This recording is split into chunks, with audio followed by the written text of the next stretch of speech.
The marble countertop felt ice-cold beneath Serena's fingertips as she arranged the wine glasses. 8 months of working in Vincent Corsetti's penthouse had taught her exactly how he preferred things: precise, elegant, and invisible. That last part applied entirely to her.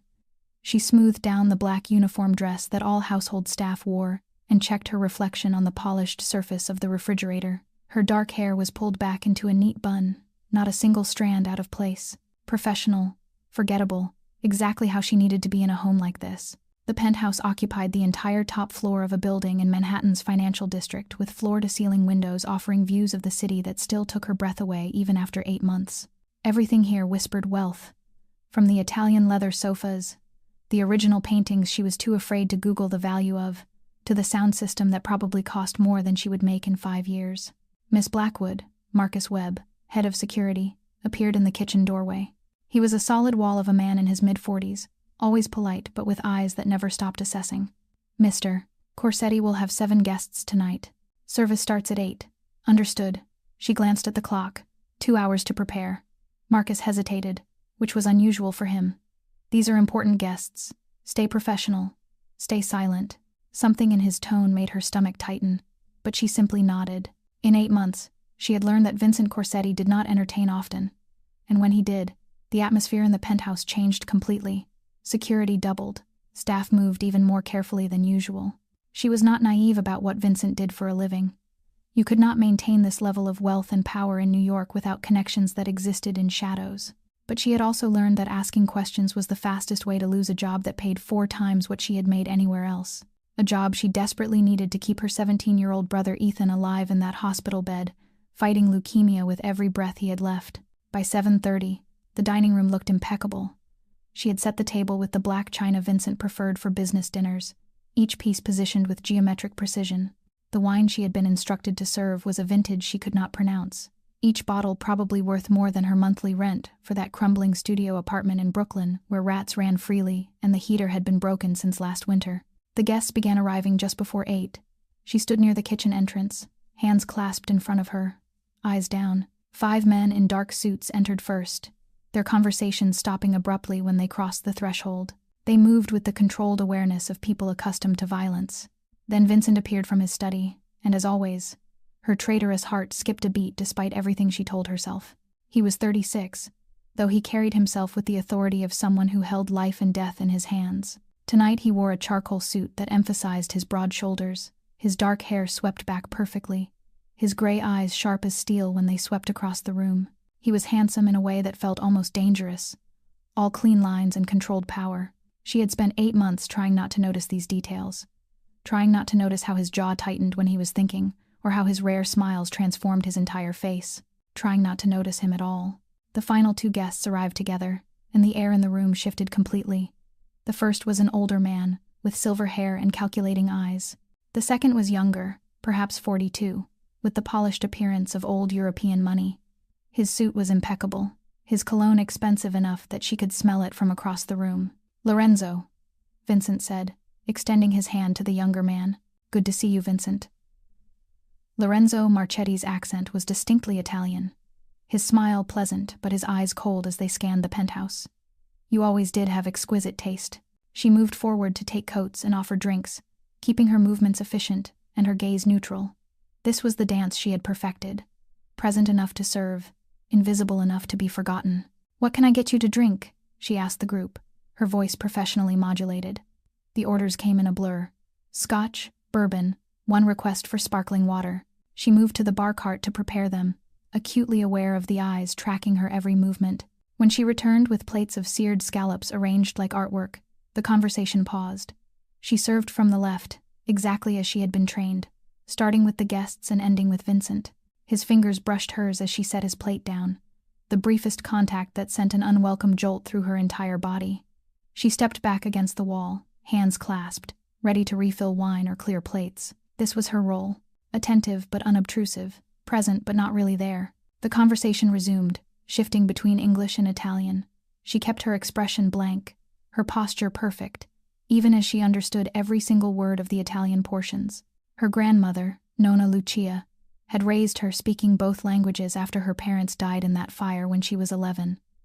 a fire set by debt collectors because her father had owed money to the wrong people. Nona had insisted she stay connected to their heritage, teaching her not just the language, but the regional dialect of Naples where she had been born. It had been 3 years since Nona passed away, leaving behind a mountain of medical debt and a grandson fighting for his life. Hearing Italian now felt like a knife between her ribs. Then Lorenzo leaned back in his chair, swirling his wine glass slowly. He switched to Italian, his words casual but sharp. "You always did have excellent taste in acquisitions, Vincent. Your home is beautiful." His eyes slid toward her in a way that made her skin crawl. "And your staff. That one is quite hot. Where did you find her? If you ever get bored, I would pay handsomely for her." Her heart stuttered violently.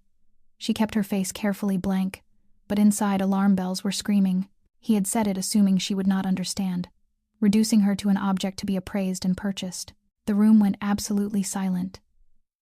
She risked a glance up and found Vincent staring at Lorenzo with an expression that made the temperature in the room drop 10 degrees. When he spoke, his Italian was flawless and sharp as a blade. "She is mine." 2 words. Simple. Possessive. Absolute. Lorenzo's eyebrows rose, surprise and calculation flickering across his face. The other men exchanged glances loaded with meaning. She stood frozen against the wall, her pulse hammering in her throat so hard she could barely breathe. Vincent seemed to realize what he had said a fraction of a second after the words left his mouth. Something flickered in his expression, too quick to read, before his mask of control slammed back into place. But those words hung in the air, impossible to take back. And in that moment, Serena knew her life had just changed forever, because of 2 words from a man she had spent 8 months trying not to fall for. If you enjoyed this story, hit that like button and share it with someone who loves dark romance. Subscribe to the channel so you do not miss what happens next, because when a mafia boss claims you as his, there is no going back. The guests departed after midnight, leaving the penthouse submerged in a heavy, suffocating silence. Serena began clearing the dining room, her hands trembling slightly as she gathered wine glasses still marked with traces of lipstick. She could feel Vincent's gaze burning into her back from the hallway, but she did not turn around, focusing on her work as if her life depended on it. And perhaps it truly did. Those 2 words continued to echo in her mind. "She is mine," spoken in Italian, sharp and cold like the edge of a blade. She did not know whether Vincent realized that she had understood everything that had been said, but she knew that after tonight, nothing would ever be the same. She carried the stack of plates into the kitchen and began to wash them, letting hot water run over fingers that felt numb with cold. Steady footsteps sounded behind her, then stopped. She did not need to turn around to know who it was. "I understand Italian," Vincent said, not as a question but as a statement. Serena froze for a brief moment, the water still flowing between her fingers. Then she slowly turned off the tap, dried her hands on a towel, and turned to face the man standing only a few steps away. Vincent leaned against the kitchen doorway, his arms crossed over his chest, his gray eyes fixed on her with an intensity that made her want to step back. But she did not. She had stepped back enough times in her life already. "My grandmother was from Naples," she replied, her voice calmer than she had thought possible. "She raised me after my parents died. She taught me Italian before English." Vincent said nothing for a long moment, simply watching her as if he were reading every thought inside her head. Then he asked, his voice low and dangerous, "So you heard everything Marchetti said?" Serena nodded, seeing no reason to lie. "I heard it." Vincent stepped closer, shrinking the space between them until she could smell his expensive cologne mixed with whiskey. "And you did not react. Why?" Serena met his gaze directly, and in his eyes she saw curiosity,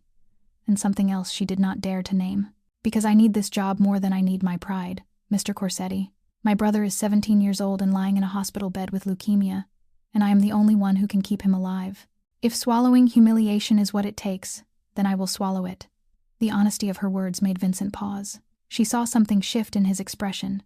as if she had suddenly become someone else in his eyes, no longer the invisible maid. He said nothing more, only nodded slowly and turned to leave. But just before disappearing into the dark hallway, he stopped. "You will not have to swallow humiliation for anyone in this house ever again." Then he was gone, leaving Serena alone in the kitchen, her heart pounding wildly as she realized that the way Vincent looked at her had changed completely. She was no longer invisible, and she did not know whether that was more terrifying or more hopeful. Serena reached her shabby studio apartment in Brooklyn close to 2 a.m, her legs aching with exhaustion after a long day, and she climbed 4 flights of stairs because the elevator had been broken for 3 months and the landlord had not bothered to fix it. And when she opened the door, the familiar smell of dampness hit her nose, and she heard the scurrying of rats in the corner of the kitchen. Creatures she no longer feared because she had grown used to them long ago. And the apartment was barely about 20 square meters, with a rickety single bed, a rusted kitchenette, and a bathroom where the faucet only ran cold water,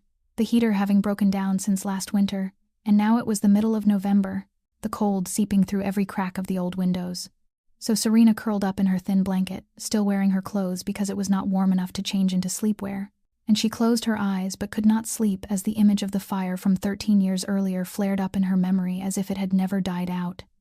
And she remembered her mother screaming her name, remembered someone's hands pulling her out through the second-floor window, remembered the smell of smoke and burning flesh she would never forget, because she had been only 11 years old when she lost her mother in that fire. A blaze that her grandmother later told her had been set by debt collectors because her father had borrowed money from people he never should have borrowed from, and her father vanished right after the funeral without a word of farewell, leaving 2 children behind for an aging grandmother. And Nona Lucia raised her and Ethan in a cramped apartment in the Bronx, working herself to the bone in a laundromat until her hands cracked and ached so badly she could barely hold an iron, teaching Serena how to cook, teaching her Italian, teaching her that no matter how poor you were, you must keep your dignity. And 3 years ago she died of lung cancer, leaving behind a mountain of hospital debt and a grandson of 14 who had just been diagnosed with leukemia. And Serena had been forced to drop out in her 3rd year of an accounting degree to work, taking any job she could find, working days at Vincent's penthouse, waiting tables at a cheap restaurant at night, and cleaning offices on weekends. 3 jobs, 7 days a week, and still, it was not enough. And the next morning, Serena went to Brooklyn Methodist Hospital before work, where Ethan lay in his hospital bed, pale and much thinner than the month before, yet his eyes still lit up when he saw his sister. "You look so tired," he said, his voice weak but full of concern. "Did you get enough sleep?"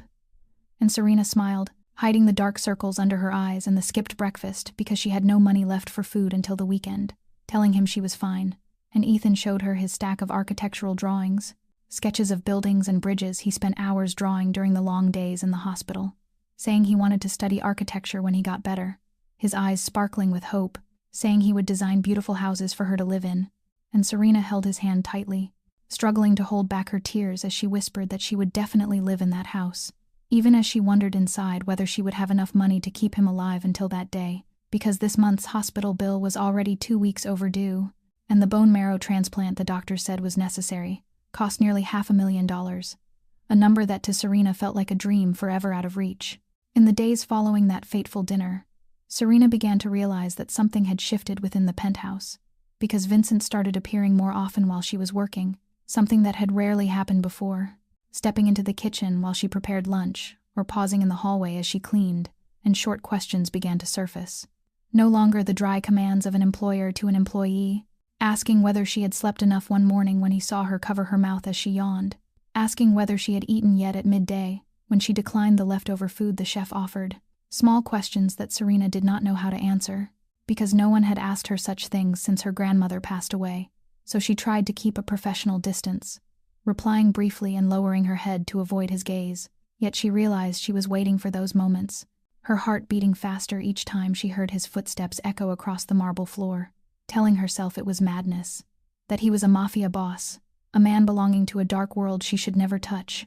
and yet his gray eyes followed her even into her dreams. While outside the penthouse, Serena began to sense that something was wrong, the first time when she left the restaurant, after a late shift, and noticed a black sedan parked on the corner of the street, one she had never seen before, thinking little of it until she saw the same car parked near her Brooklyn apartment the next morning, followed by fleeting figures in the alley near her building, and the feeling of eyes on her back as she walked to the subway station, wondering if she was imagining things. But the survival instinct sharpened by a hard life told her someone was watching. And one evening, as she was clearing the dining room, Marcus Webb entered, looking more tense than usual, speaking quietly with Vincent in the office. And though she could not hear clearly, she noticed the way Vincent glanced toward her through the half-open door, his gaze darkening and his jaw tightening in the way she had learned was a sign of restrained anger. And that night before she left, Vincent stopped her at the door, asking whether she had noticed anything unusual lately, his voice seemingly calm, but carrying tension beneath it. And Serena hesitated for a second before deciding to tell the truth, saying there was a black car following her and someone watching her apartment, that she was not certain, but she felt it, and Vincent did not look surprised. as if he had already known what she was about to say, nodding slowly while his gray eyes regarded her with something like concern, telling her that from now on Marcus would arrange a car to take her home after every shift, and Serena was about to protest when Vincent cut her off, saying this was not a suggestion, Miss Blackwood, and for the first time Serena realized that Vincent's concern was not merely the politeness of an employer toward an employee, but that something deeper was forming between them, something she both longed for and feared, because in the world of Vincent Corsetti, concern could be a double-edged blade, and Serena did not know whether it would protect her or draw her into danger. 1 week later, Serena went to Brooklyn Methodist Hospital to visit Ethan as she always did, her heart heavy because the hospital bills were nearly a full month overdue, and she still had not managed to gather enough money, and she had prepared herself to beg the financial department for more time, even ready to kneel if that was what it took. But when she reached the reception desk and asked about the debt, the clerk looked at her in surprise and said that all medical expenses for patient Ethan Blackwood had been paid in full, including treatment costs for the next 6 months and the scheduled bone marrow transplant, and Serena stood frozen, as if struck by lightning, certain she must have misheard. "Paid in full," she repeated in a trembling voice. "But I do not have the money. I have not paid anything. Who paid it?" And the clerk checked the computer and shook her head, apologizing and explaining that the sponsor had requested anonymity, that she could only say the payment had been made 3 days earlier through a financial firm. And Serena left the desk with her mind spinning, entering Ethan's room and forcing herself to stay calm in front of her brother while her thoughts raced uncontrollably, wondering who would pay such an enormous sum for her when she had no relatives, no wealthy friends, no one in the world except Ethan, until she remembered gray eyes watching her with an unusual concern. Remembered the car arranged to take her home every night. Remembered the words, "This is not a suggestion."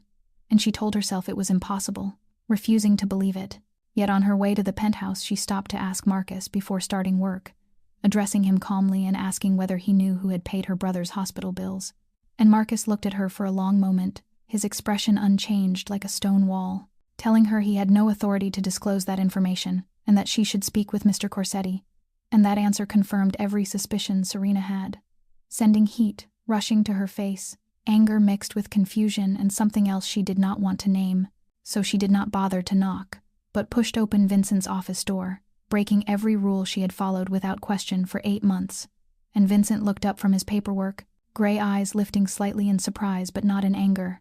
addressing her calmly as if she had simply come in to offer tea. And Serena asked why he had done it, her voice shaking as she struggled to contain her emotions, saying she knew it was him who had paid Ethan's hospital bills, and demanding to know why.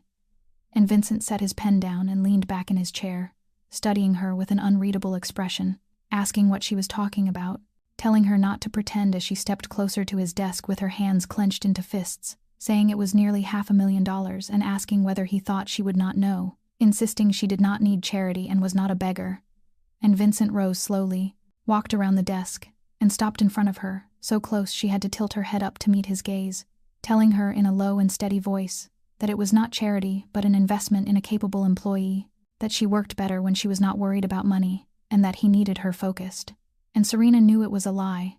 because she saw something in his gray eyes that his words could not conceal, but she could not prove it, and did not know how to respond to the concern he was deliberately hiding behind his cold exterior. So she told him she would repay every dollar even if it took her entire life, and Vincent shrugged in a gesture of indifference she knew was false, telling her it was up to her, then turning toward the window as if the conversation were over. But Serena saw his reflection in the glass and realized he was watching her through that invisible mirror, and his eyes were nothing like his voice, because those eyes were burning. Lorenzo Marchetti was not a man who easily forgot an insult, and on the night of that party, when Vincent Corsetti uttered the words, "She is mine," in front of everyone present, Lorenzo etched that moment into his memory like a debt that would one day be collected, because he had spent years trying to uncover a weakness in Vincent, the young boss renowned for his coldness and impenetrability. And now, in a single moment of lost control, Vincent had handed him exactly what he needed, a maid. Lorenzo began investigating Serena Blackwood the very next day, sending people to follow her and learn everything about her life, from the shabby Brooklyn apartment to the 3 jobs she worked each day, from the younger brother lying in a hospital bed to the massive medical debt that had recently been paid off under mysterious circumstances. And every fragment of information confirmed what Lorenzo suspected, that Vincent Corsetti had softened because of this girl. Rumors spread through the underworld like fire racing across dry grass. Whispers exchanged in closed-door meetings and dim bars where Mafia men gathered, saying that Boss Corsetti had a weakness, that a poor maid had given a heart to a man who supposedly had none, and other families began murmuring, some curious, some contemptuous, some seeing opportunity. Marcus Webb reported all of these rumors to Vincent during a private meeting that Serena accidentally overheard while cleaning the hallway outside. Marcus's voice low and tense as he said that Marchetti was telling everyone Vincent had a weakness, that the De Luca and Moretti families were watching closely and believed he had grown weak. And Serena held her breath, waiting for Vincent's reaction, waiting for him to order all contact with her cut off, to dismiss her in order to protect his reputation. But it did not happen. "Let them talk," Vincent replied, his voice so cold that Serena felt a chill even standing outside the door. "Because I do not owe anyone an explanation for what belongs to me." Those words, "what belongs to me," echoing in her mind as Serena leaned back against the wall, her heart pounding wildly, knowing she should be afraid, should be angry at being spoken of as someone's possession. Yet instead she felt something warm and dangerous spreading through her chest, something she did not dare to name. In the days that followed, their connection continued to deepen through small, quiet moments, as Vincent began finding reasons to speak with her late at night while she cleaned, asking about her grandmother, about Naples, about the Italian dishes she knew how to cook, asking about her unfinished studies, about the dream of becoming an accountant she had been forced to abandon,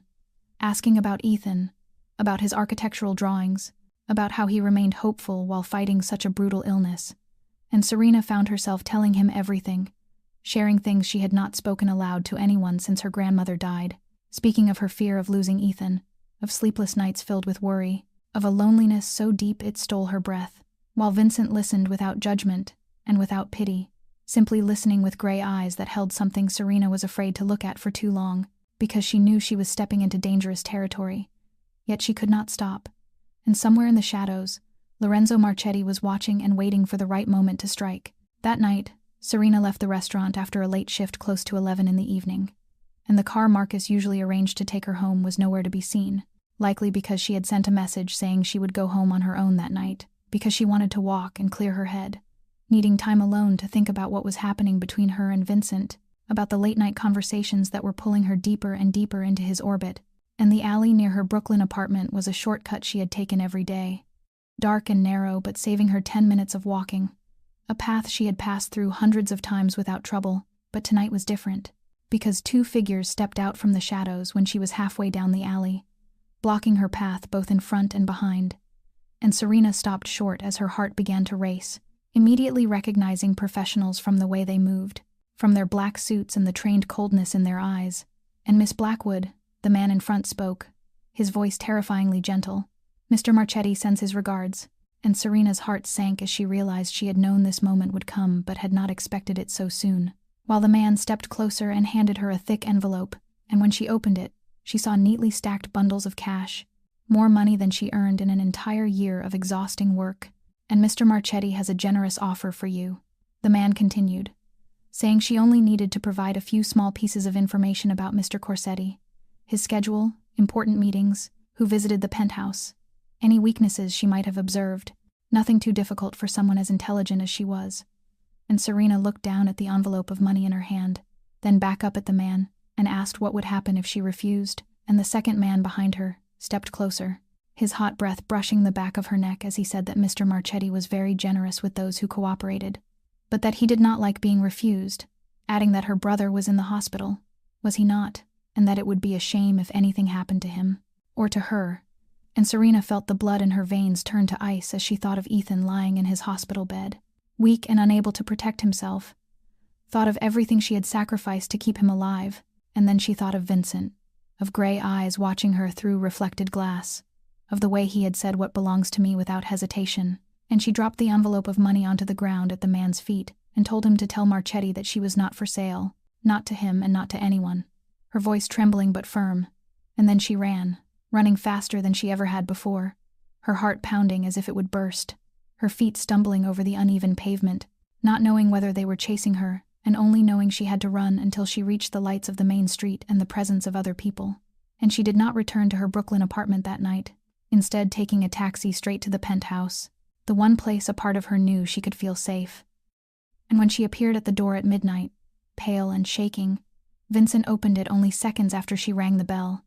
as if he had been waiting, as if he had known something would happen. And Serena told him everything, from the envelope of money to the threat against Ethan. While Vincent listened in silence, though she saw his fist clench so tightly that his knuckles turned white, and when she finished he said only one sentence, his voice low and dangerous enough to make her shiver, that from now on she would never go anywhere alone, not ever. The next morning, Vincent summoned Serena into his office, after she had spent the entire night awake on the penthouse sofa, unable to sleep as the image of the two men in the alley returned every time she closed her eyes. And when she entered the room, Vincent was standing by the window with his back to her, looking out over the city, and he spoke without turning around, saying that she would move in here, his tone not a suggestion but an order, adding that the guest room at the end of the hallway had already been prepared. And Serena felt anger flare in her chest because she had endured too much in her life, had been pushed and trampled by circumstance, but she had never allowed anyone to decide for her, so she told him she did not agree, her voice firmer than she intended, saying she had her own life and other jobs she had to work, that she could not simply move into his house as if she were an object to be stored away. And Vincent turned to face her, his gray eyes cold but with something else buried deep beneath the surface, telling her that Marchetti was not joking and calling her Serena for the first time instead of Miss Blackwood, which made her freeze, explaining that Marchetti had ordered people to follow her, that he knew where her brother was, where she worked, where she slept, that her Brooklyn apartment was not safe, and nothing in her life was safe anymore unless she stayed here. And Serena stepped closer, lifting her chin even though he was a full head taller, telling him she was not an object for him to protect, that she was not truly his no matter what he had said to Marchetti that night, and that he could not command her the way he commanded his men. And Vincent moved closer until the distance between them shrank enough for her to see the tendons standing out along his neck, asking in a low and dangerous voice whether she thought he was doing this to control her, whether she believed he had paid her brother's medical bills, arranged cars to take her home, and now wanted her here simply because he liked owning things. And Serena did not answer because she did not know why he had done those things, only that her heart was pounding so fast she could barely breathe. And Vincent continued in a voice lowered almost to a whisper that she could stay here and live, or she could return to Brooklyn and take the risk, because Marchetti would not stop just because she had refused him once. And next time it would not be a threat. Next time it could be Ethan, asking whether she wanted that to happen. And the name Ethan struck her like a bucket of cold water, making her think of her brother lying in a hospital bed, weak and unable to protect himself. And if she died, who would care for him? If anything happened to Ethan because of her stubbornness, she would never forgive herself. So she closed her eyes and swallowed the pride lodged in her throat, telling Vincent she would stay, her voice barely above a whisper, but on the condition that she had her own room, that she remained an employee, that nothing between them changed, and that this was only temporary until things calmed down. And Vincent nodded, even though his eyes said something else, agreeing that of course nothing would change, and she knew it was a lie from both of them, but she had no other choice. And that afternoon Marcus took her back to the Brooklyn apartment to collect her belongings. And as she looked at the shabby room with the broken heater and rats running in the corner, Serena realized she would not miss it, taking only a few worn clothes and her grandmother's photograph. And when she stepped into the guest room Vincent had prepared, she stopped short in the doorway,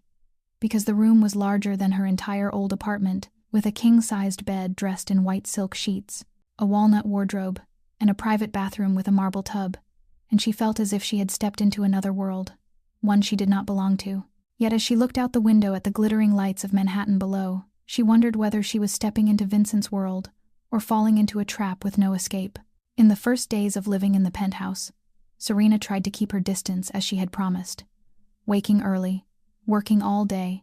and retreating to her own room the moment her duties were finished. Yet living under the same roof as Vincent Corsetti meant she could not avoid the unexpected moments, the chance encounters in the hallway, the late nights when neither of them could sleep. And it was in those moments that Serena began to see a different Vincent, the man behind the mask of the cold Mafia boss, discovering that he stayed awake until 2 or 3 in the morning every night, sitting in his office before towering stacks of paperwork and a cup of unsweetened black coffee long gone cold, sometimes standing by the window, staring out at the city with shoulders tense beneath the weight of decisions she could scarcely imagine, carrying the burden of an empire on his back and making her realize that power was never free, that it demanded a price few were willing to pay. And one night, when she could not sleep and went to the kitchen for water, she heard Vincent's voice drifting from the living room, a voice so gentle she almost did not recognize it, utterly unlike the low and icy tone she knew. And she moved quietly toward the sound and stopped at the corner of the hallway where she could see him without being seen. finding Vincent seated on the sofa with a phone pressed to his ear,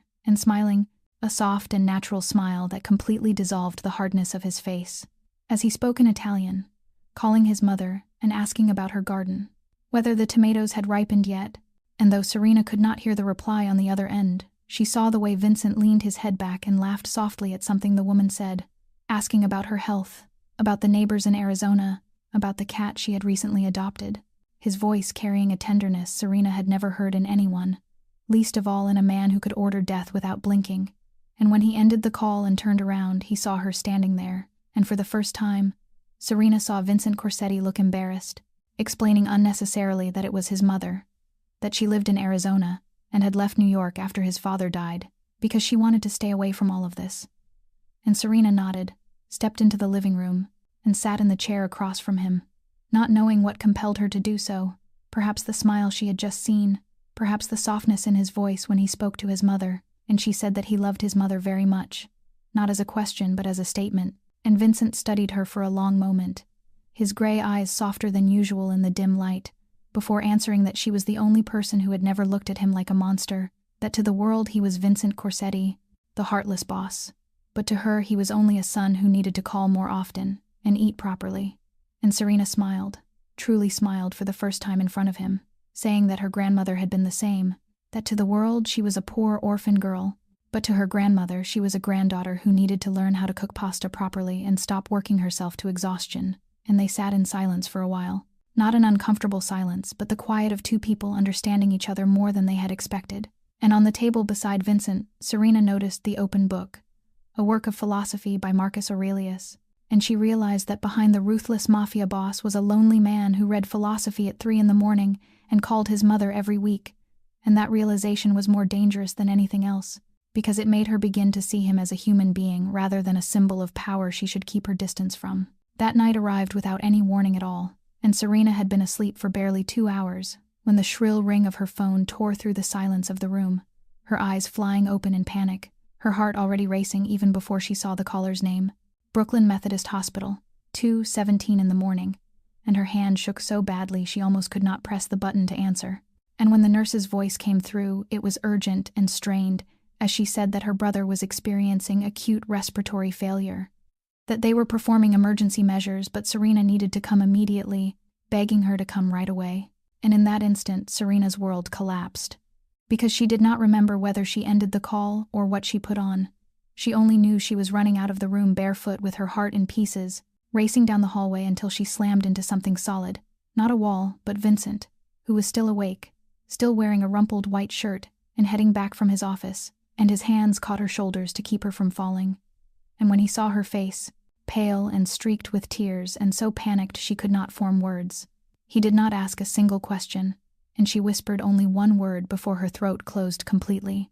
"Ethan," and Vincent nodded once with certainty, calling out Marcus in a voice that echoed through the penthouse like a command, telling him to bring the car to Brooklyn Methodist Hospital immediately, and everything that followed unfolded like a dream Serena could not control. As she sat in the car with Vincent beside her, the city sliding past the window in blurred streaks of light, her body trembling uncontrollably and frozen to the bone despite the heater running, until she felt Vincent's hand close around hers, warm and steady, and he said nothing, offered no empty comfort or promises that everything would be fine. He simply held her hand, and somehow that meant more than any words ever could, and at the hospital everything dissolved into chaos of harsh lights, doctors moving quickly, and voices Serena could not process because her mind was spinning, as Ethan was rushed into the emergency room, and no one allowed her to follow, leaving her standing outside the closed doors, staring through the small window, and praying to any force willing to listen, begging them not to take him, whispering that he was all she had left while tears ran down her face unnoticed, and Vincent stood beside her the entire time, silent and solid like an unyielding shadow. And when her legs began to shake so badly she could no longer stand, he guided her to the cold waiting chairs and sat beside her, his shoulder touching hers, his presence quiet but undeniable, as doctors came and went, and every time the emergency room doors opened, Serena's heart clenched in terror, hearing fragments of updates and uncertain answers, that they were doing everything they could, that his condition was still critical, that she needed to wait patiently. And she did not know how long she sat there, 1 hour, 2 hours, or the entire night, because time lost all meaning when the person she loved most was fighting for his life behind those doors, and at some point she realized her head was resting against Vincent's shoulder and that his arm had come around her back without her noticing. And she knew she should pull away, should keep the distance she had sworn to herself 100 times, but she could not, because she needed his warmth, needed the feeling that someone was beside her in the longest night of her life. And Vincent was there, not out of obligation, and not because she was his employee, but for something else neither of them dared to name. And when dawn finally tinted the New York sky pink through the hospital windows, Dr. Catherine Chen stepped out at last, exhausted but carrying the news Serena had prayed for all night, saying that her brother was out of immediate danger, that the night had been severe but he was a fighter, that he would need the bone marrow transplant sooner than planned, but for now he was stable. And Serena broke down, not with sobs but with the choked cry of relief, of fear finally released after hours of terror, and without thinking she collapsed against Vincent's chest, and for the first time he pulled her fully into his arms, holding her as she cried, his hand gently stroking her tangled hair. And she did not know how long they stood like that, only that when she finally lifted her head and looked into his gray eyes, she saw that something had changed, not between them, but within her. Because the wall she had built to protect herself had fallen, and she no longer wanted to rebuild it. 1 week after the night Ethan nearly died, the bone marrow transplant was performed, and Dr. Catherine Chen had found a compatible donor far sooner than expected. And Serena knew it was no coincidence, because she did not ask Vincent whether he had anything to do with it since she already knew the answer, knowing he had the connections that could turn the impossible into reality, and that he had used them for Ethan and for her. And on the night of the surgery, Serena sat alone in the hospital waiting room because she had insisted Vincent stay away, telling him he had important work and that she could not keep leaning on him forever. Yet when the clock struck 10 at night and the operating room doors remained closed, she saw him walk into the waiting room carrying 2 cups of hot coffee, telling her that she truly thought she could give him orders and that she should know by now it never worked. And Serena could not stop the small smile that curved her lips, even as anxiety continued to gnaw at every nerve in her body. And Vincent sat beside her, and they waited in silence, the comfortable silence of 2 people who no longer needed words to understand one another, until close to midnight, when Dr. Chen finally emerged, still in surgical scrubs, and visibly exhausted, but smiling as she said, the surgery had been a success, that Ethan's body was responding well to the new marrow, that he would be monitored closely over the coming weeks, but that she was very optimistic, calling Ethan a fighter. And Serena heard nothing after the word success, because she leapt to her feet, her mouth opening without sound as her throat closed tight, tears spilling freely now. Not tears of fear, but of pure happiness she had not dared to hope for in months. And she turned to Vincent, and without thought or calculation threw herself into his arms, clinging to him with all her strength, her face pressed to his chest as tears soaked his expensive shirt, and she did not care, whispering brokenly that Ethan would live, that he would live, and Vincent held her back, his arms locking around her as if afraid she might disappear, whispering into her hair that he had told her so, that the kid was strong, his voice low and carrying a smile she could feel. And she lifted her head to thank him, or perhaps to say something else entirely, but when her eyes met his gray eyes all words vanished. Because he was looking at her with something she had never seen before, filled with longing and tenderness and something far deeper, and she realized their faces were only inches apart, and that his breath was warm against her cheek. And she knew she should step back, should remember who he was and how dark and dangerous his world truly was, but she did not move, and Vincent kissed her. A kiss, not gentle like those in the love stories she once read, but desperate, heavy with months of restraint and long nights of wanting her without daring to touch, his mouth hot against hers as she kissed him back with everything she had kept buried for so long, and they kissed there in the quiet hospital corridor at midnight, as if the rest of the world no longer existed, until reality crashed down like icy water, and Serena pushed Vincent away and stepped back with eyes wide in horror, not because of the kiss, but because she realized she had fallen in love with him, that she loved a Mafia boss, a man with blood on his hands and a world steeped in darkness, and she whispered that this should not be happening, her voice trembling as she apologized and said she could not, turning and running toward the stairwell without looking back, because she was afraid that if she did she would not be able to leave, and because she was terrified that it was already too late to walk away at all. In the days after that kiss, Serena became a ghost within the very penthouse she now lived in, waking before dawn and leaving her room while Vincent was still asleep, working in the farthest corners of the apartment, and retreating to her room the moment she heard his footsteps echo across the marble floor, avoiding his gaze as if it were fire, because every time she looked into those gray eyes, She remembered the feel of his mouth on hers, and the way her heart had raced as if it might burst, and she knew with a terrifying certainty that she was in love, and that was precisely why she had to run. Because at night, lying alone in the luxurious room she still could not grow accustomed to, she told herself again and again that she had lost her mind, that Vincent Corsetti was a mafia boss, a man who could order a life ended as easily as ordering breakfast, a man who belonged to a world of violence and blood and darkness, of secrets she never wanted to know, and loving someone like that was not love but self-destruction. So, she thought of her mother who had died in a fire because her father owed money to dangerous men, thought of her grandmother, who had spent her entire life trying to keep Serena far away from the underworld she was now running toward, thought of Ethan who was slowly recovering and needed a stable future, not a sister falling into the arms of the Mafia. Yet every time she tried to convince herself of these truths, Vincent's memory returned. The night he sat beside her in the hospital for hours without complaint, the way he held her hand when she was afraid, steady and warm, the tenderness in his voice when he spoke to his mother,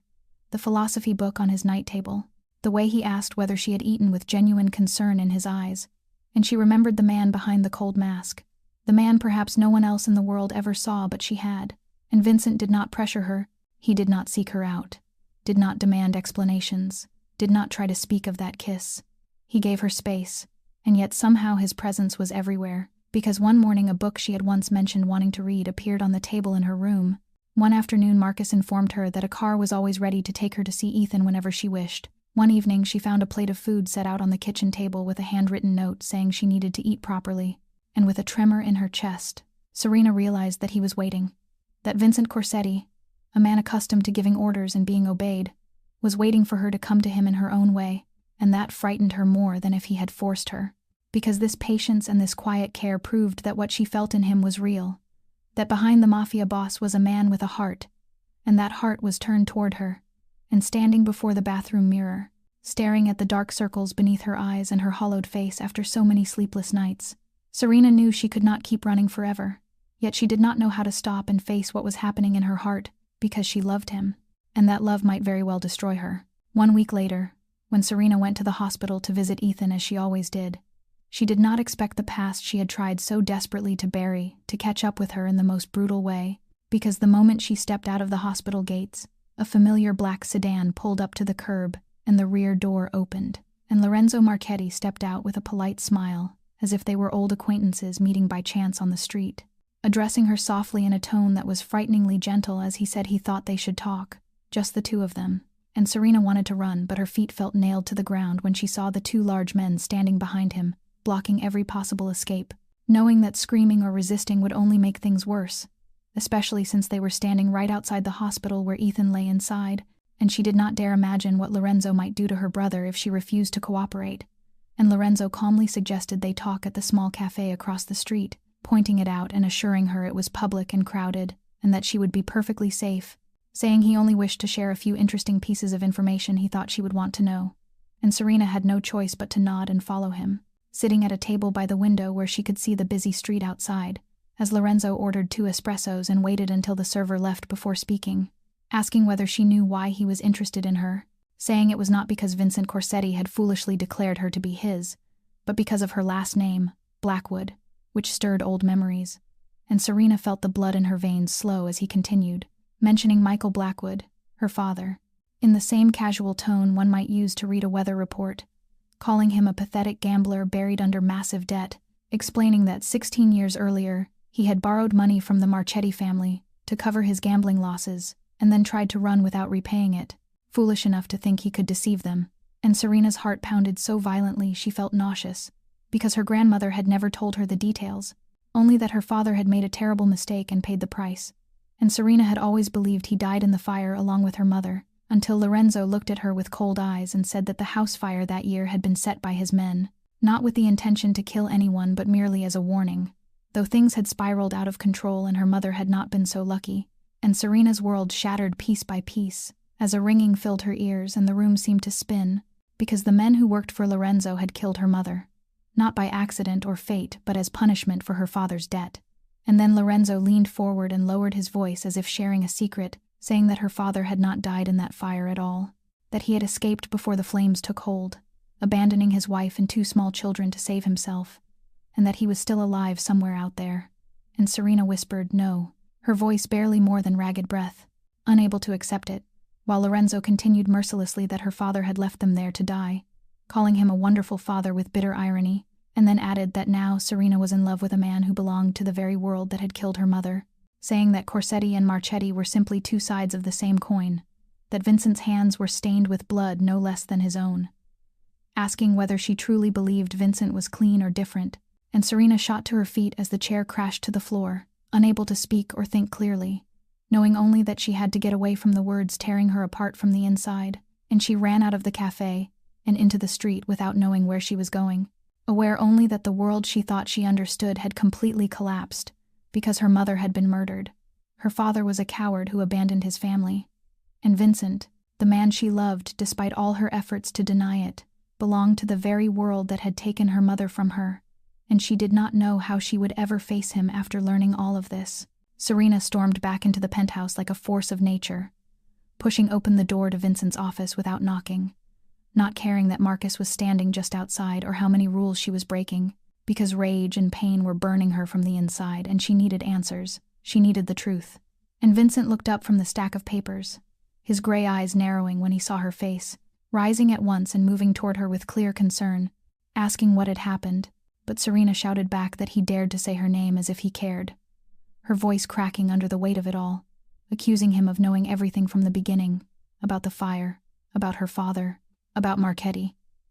of knowing and saying nothing. And Vincent stopped short, something passing through his eyes, not of surprise, but of realization that the secret had finally been exposed, signaling Marcus to leave and waiting until the door closed before turning back to her and asking who had told her, his voice low and taut, and when she said Lorenzo Marchetti's name she stepped closer, tears spilling despite her efforts to stop them, telling him that Marchetti had told her everything, about her father's debt to the Marchetti family, about the fire set by his men,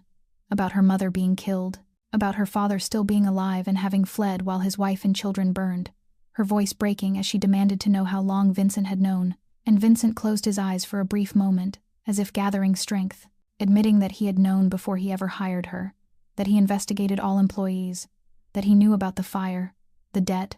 the connection between her family and his world, and Serena felt as though she had been punched in the stomach, asking then what it all was, whether he hired her out of pity, guilt, or a sense of responsibility toward a debtor's daughter. But Vincent stepped closer and stopped when she recoiled, telling her no, that he hired her because she was qualified, because she needed the work, and because her background showed no ties to Marchetti that could endanger him, admitting that he did not know her father was alive and only discovered that after Marchetti began investigating her, and Serena asked through pain why he had not told her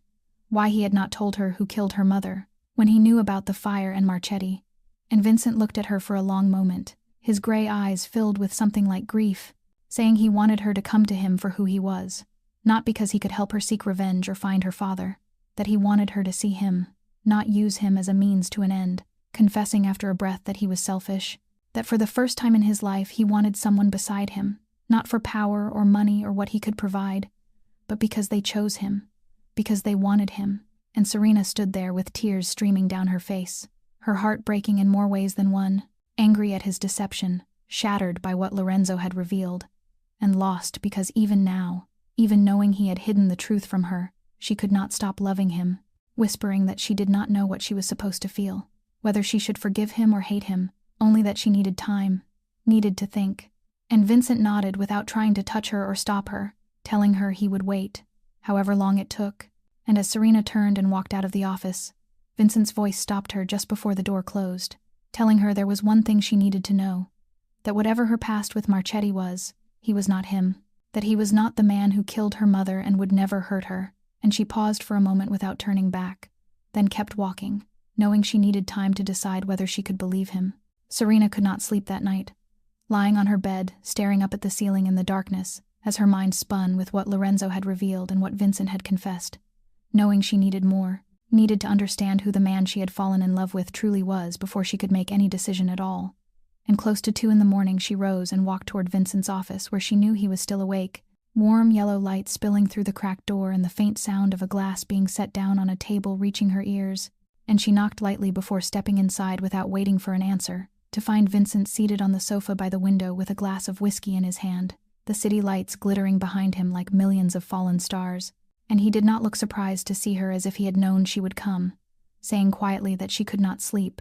not as a question, and she replied that she needed the truth, all of it, about him and about what he had done, telling him that Marchetti said his hands were bloody too and that she needed to hear it from him. And Vincent studied her for a long moment, as if weighing whether to open the door to the darkest part of himself before finally nodding, setting the whiskey down and turning fully toward her as he began in a low, distant voice that 8 years earlier his father had been assassinated inside their family home in the suburbs, 3 bullets to the chest while he was eating breakfast, that Vincent had been 28 years old, freshly graduated and preparing to take over part of the family's legitimate business, never imagining he would be forced into that world in such a way. And Serena sat motionless, afraid to breathe lest she break the moment,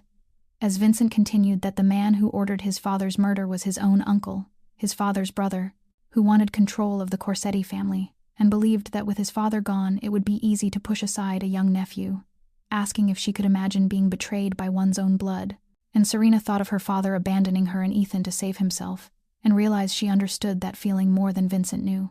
And when she asked what he had done, Vincent answered plainly that he had killed him, not ordering anyone else and not hiring a killer but doing it himself, wanting his uncle to see his face as he died, and to know that the nephew he had dismissed was the one ending his life. And the room grew so silent Serena could hear her own heart pounding as Vincent stared down at his clenched hands, and went on to say it was not the only time, that in 8 years of leading the Corsetti family, he had done many things she would never be able to accept, that he had ordered deaths and carried them out himself,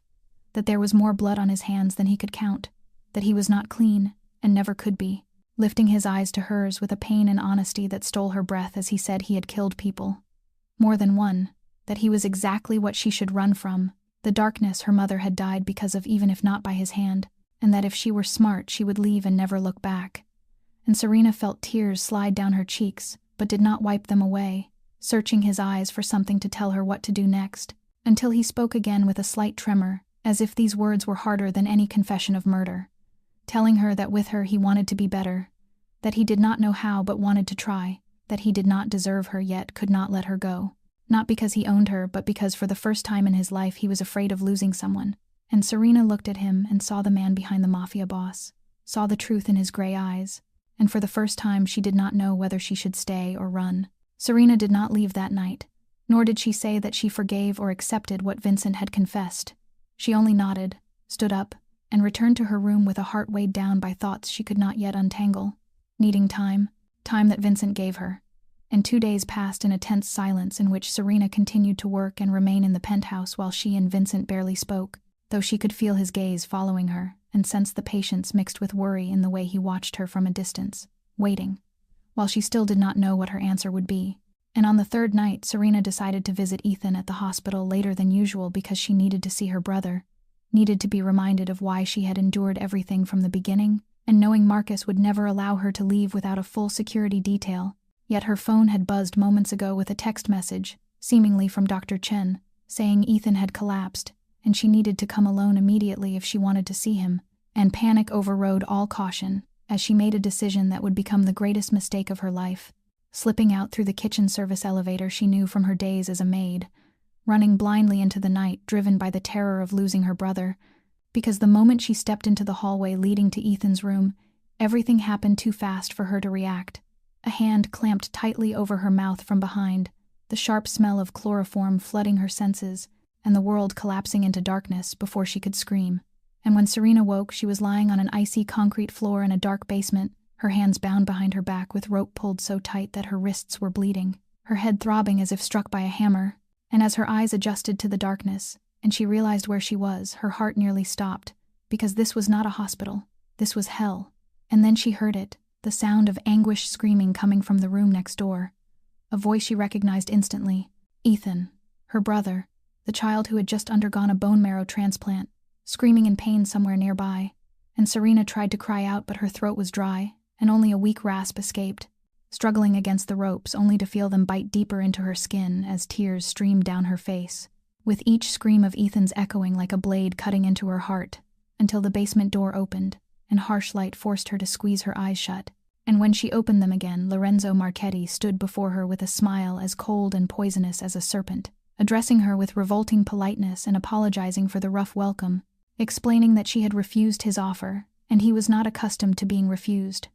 And when Serena whispered Ethan's name and begged him not to hurt her brother, reminding him that Ethan had just had surgery and needed medication, Lorenzo nodded with feigned concern and said they had stopped the boy's painkillers, a terrible shame, because he seemed to be suffering greatly, but that everything now depended entirely on Vincent Corsetti, as Lorenzo crouched in front of her, gripping her chin and forcing her to meet his eyes while telling her he had sent a message to her lover, that Vincent had 24 hours to surrender all territory south of Manhattan and withdraw from every operation in New York, or Ethan would die first, and then Serena would follow. And as Lorenzo rose and walked toward the door, he expressed hope that Corsetti would be smart enough to make the right choice, because he did not enjoy wasting lives, though he would not hesitate if necessary. And when the door closed and darkness swallowed the room once more, Serena fought to steady herself despite the violent trembling of her body, remembering the bracelet Marcus had fastened around her wrist weeks earlier, supposedly a gift from Vincent, and now bound in the dark with her brother screaming in agony. Next door, she remembered the way Marcus had insisted she wear it at all times, because the bracelet carried a GPS tracker, still tight against her wrist beneath the ropes, and she needed only to hold on long enough, because Vincent would find her. He had to find her, because if he did not, then both she and Ethan would die in that basement, and Lorenzo Marchetti would win. Vincent received the GPS signal from Serena's bracelet less than an hour after she disappeared, because Marcus had set up the tracking system the moment Lorenzo began making threats, and now it was saving her life, the signal leading to an abandoned warehouse in the outskirts of New Jersey, one of the locations the Marchetti family used for things they did not want anyone to know about. And within 20 minutes, Vincent mobilized his entire force, despite fierce objections from his advisors who warned that this could be a trap, that he should not risk everything for a maid and her sick younger brother, that he could negotiate or find another way. But Vincent did not listen, looking at Marcus with eyes cold as steel, and saying only one sentence: "Prepare to move. We strike now." And the raid began at 4 a.m, while darkness still covered everything, and Lorenzo's men were at their most careless, with Vincent leading the assault himself despite Marcus's furious protests that he should stay behind, because Vincent refused, needing to find Serena with his own hands, needing to see her alive with his own eyes, and gunfire tore through the night as Vincent's men flooded the warehouse from every direction, and a short but brutal battle erupted, Vincent cutting through every obstacle, shooting down anyone who stood in his way, with the ruthless precision he had honed over 8 years at the head of the Corsetti family, until he found Serena in the dark basement, her hands bound behind her back, her wrists bleeding, her face pale but her eyes lighting up the moment she saw him, whispering his name through tears and choking out that Ethan was in the room next door and needed to get to the hospital immediately. And Vincent cut the ropes and pulled her to her feet as Marcus reported over the radio that they had found Ethan, the boy in critical condition after a relapse triggered by stress and lack of medication, followed by another report that Lorenzo Marchetti was fleeing out the back with 2 bodyguards. And Vincent froze for a single heartbeat, facing a choice he knew would define who he truly was, because he could chase Lorenzo now and end the threat forever, eliminate the enemy who had endangered her and her family and ensure this never happened again. Or he could let Lorenzo escape and get Ethan to the hospital immediately to save the boy's life, knowing he could not do both, and that time would not allow it. And Serena looked at him with eyes full of tears and terror, not begging and not speaking. Yet he read everything in her gaze, understanding that Ethan was all she had and that her brother was dying just feet away while Lorenzo was escaping. And Vincent made his decision,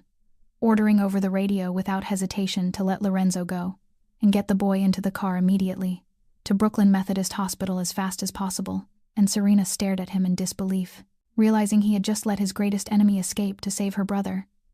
that he had chosen her and Ethan over power and his own safety, because some things matter more than power, Vincent said as if reading her thoughts, guiding her out of the dark basement. And in that moment, Serena finally understood that this man loved her, not with words, not with money or protection, but with actions, because he had chosen her, and that choice meant more than any declaration of love ever could. Ethan survived, and Dr. Catherine Chen worked through the night to stabilize his condition,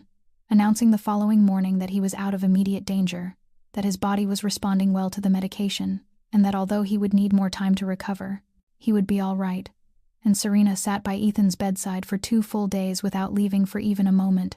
while Vincent came to visit each day but never stayed long, standing quietly at the doorway, asking if she needed anything, then leaving when she shook her head, giving her the space he had promised, though she knew he was waiting and she also knew she could not hide forever. As word spread through the underworld that Vincent Corsetti had allowed Lorenzo Marchetti to escape in order to save a maid and her brother, and other families whispered that the Corsetti boss had grown weak, that he had allowed emotion to rule his decisions, with some beginning to eye his territory with open hunger, all of which Vincent knew. Yet he felt no regret, and on the third day, when Ethan was awake and strong enough to speak, Vincent came to the hospital room with an offer, standing beside Ethan's bed and looking at Serena with gray eyes, heavy with exhaustion from too many sleepless nights, as he said he could arrange a new life for her and Ethan anywhere she wanted. Europe, California, anywhere at all.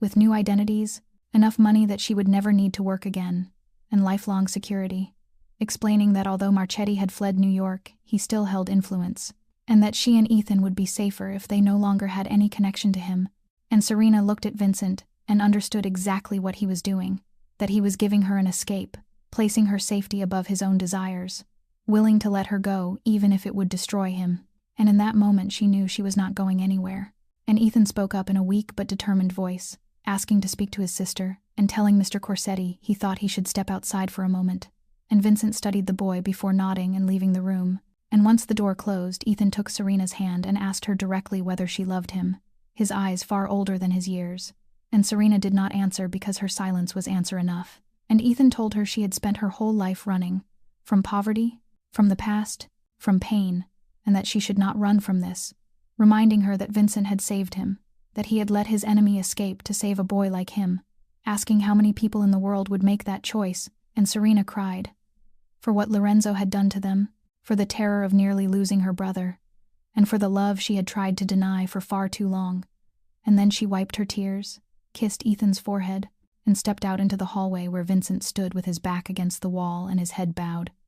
lifting his eyes when he heard her and revealing the expectation of pain there as he prepared for her to say goodbye. But instead Serena stepped close until only inches separated them and told him she was done running, that she had run her entire life from poverty, from the past, from her own feelings, but she did not want to run anymore, placing her hand against his chest and feeling his heart racing beneath her palm as she told him she was staying,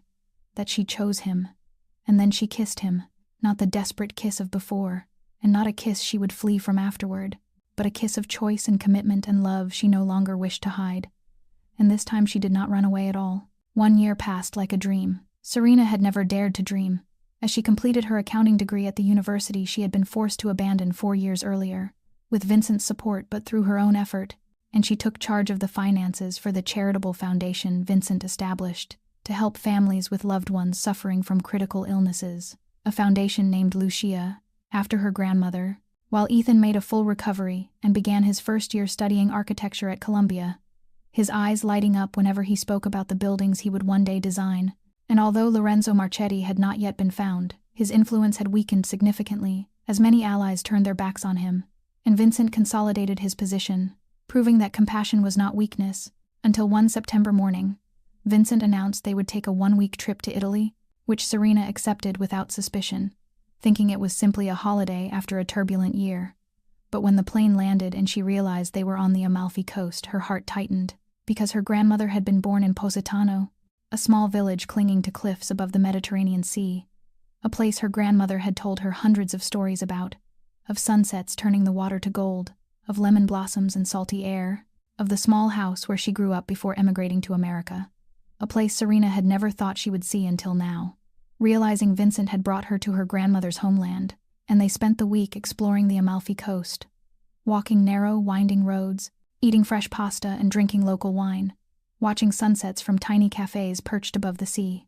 with Vincent different here, more relaxed, smiling more, as if the distance from New York allowed him to set down the weight he carried. And on the final night, Vincent took her to a small restaurant on a hilltop overlooking the Bay of Naples, their table set on a private balcony surrounded by bougainvillea and candlelight, as the sun sank and painted the sky in bands of orange, pink, and violet, reflected across the water below, the most beautiful sight Serena had ever seen, making her believe the night could not possibly become more perfect, until Vincent stood,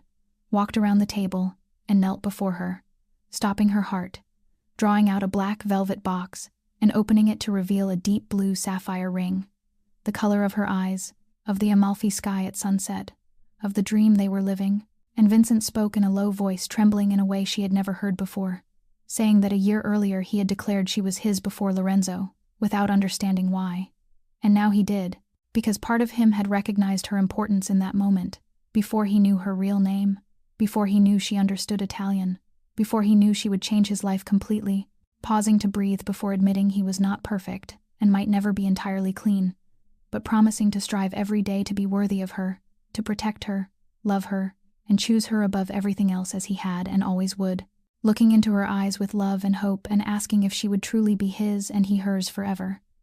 And Serena cried without wiping away the tears because they were tears of happiness she had never believed she deserved, nodding before speaking aloud so he could hear her say yes, yes I will, as Vincent slid the ring onto her finger and pulled her into his arms, kissing her beneath the Amalfi sunset, where her grandmother had been born and dreamed of all her life. And in that moment Serena knew she had finally found home. The wedding took place on a November afternoon at the Corsetti family estate in the suburbs of New York. Not in the luxurious Manhattan penthouse, but in the house where Vincent's father had grown up, where his grandmother once tended a garden and taught him that family mattered more than any empire. And they kept the ceremony intimate with only 40 guests, the closest and most trusted people in their lives, as Ethan walked Serena down the aisle with steady, confident steps, nothing like the frail teenager who had lain in a hospital bed 2 years earlier, wearing a suit Vincent had helped him choose and looking more grown and handsome than ever, whispering to her as they waited at the entrance that she looked beautiful, not in the way a brother was obliged to say it, but truly beautiful. And Serena smiled as she smoothed her champagne-colored wedding dress with its simple, elegant cut, no long train and no elaborate details, just a quiet refinement that reflected who she was. While Vincent's mother, Maria Corsetti, had flown in from Arizona for the wedding and embraced Serena tightly that morning, tears shining in her brown eyes so much like her son's, telling her that her son had never looked at anyone the way he looked at her, as if Serena were both the anchor that kept him grounded and the wings that allowed him to fly, thanking her for loving him even knowing everything. And the ceremony unfolded in the garden beneath an arch of white roses and green leaves, with Vincent waiting for her in a perfectly tailored black suit, though what took Serena's breath away was his expression, because the gray eyes that were usually guarded and hard to read were open and gentle now, filled with unhidden love, and their vows were simple and sincere, promises to choose each other every day, to build together, to be honest even when honesty was difficult, without flowery language, only truth spoken before those who mattered most. And when the officiant pronounced them husband and wife, Vincent kissed her with care and passion, Serena hearing Ethan whistle from behind them and sending everyone into laughter, and the reception became an evening of dinner and dancing under warm golden lights as the sun set, with Maria dancing with her son, tears streaming down her face as she made peace with the life he had chosen, even if she could not be part of it every day. And Ethan charming the older ladies with his intelligence and easy humor, proof that he had fully recovered. And 2 years later, Serena stood in the office of the Lucia Charitable Foundation, reviewing quarterly financial reports. The volunteer support program at Brooklyn Methodist Hospital, having expanded to 4 additional hospitals and helping hundreds of families survive the nightmare of medical bills, her accounting degree finally serving its true purpose. While Ethan was in his 2nd year at Columbia, his architectural drawings now professional in quality as his dream steadily took shape, and late afternoon sunlight streamed through the office window as Serena felt the familiar kick in her belly, stronger than in previous weeks, 7 months pregnant, and her daughter clearly determined to remind her mother of her presence every minute, whispering for the baby to calm down as she rubbed the small foot or elbow pressing outward and telling her mother was trying to work, only to hear Vincent's voice from the doorway, amused, saying the baby had inherited her personality, stubborn and demanding attention. And Serena turned her chair to look at her husband, his hair slightly longer now, a few silver strands at his temples and faint lines of worry around his eyes from the burdens he carried. Yet when he looked at her and at what they were building, those lines softened into contented smiles, and when she asked how the meeting went, as he approached and instinctively placed his hand on her belly, he said it went well, that they had finalized a Brooklyn real estate project to build affordable housing with ground-floor commercial space for local businesses, kneeling beside her chair to speak to her belly, and telling their daughter that her mother had structured the finances to make the project truly sustainable, and that her mother was very smart, making Serena laugh as she told him not to talk to her stomach because it was strange, only for him to reply that the baby needed to hear her father's voice because all the books said so, his hand moving in gentle circles as he added that he was thinking of reading to her that night, perhaps architectural history to amuse Ethan, and Serena stroked his hair, overwhelmed by the love she felt for the man who had transformed from a dangerous mafia boss into a partner and a soon-to-be father with such sincere commitment. And when Vincent softly said he had never thanked her, and she asked for what, he answered for the fierce honesty she showed him in the kitchen that night,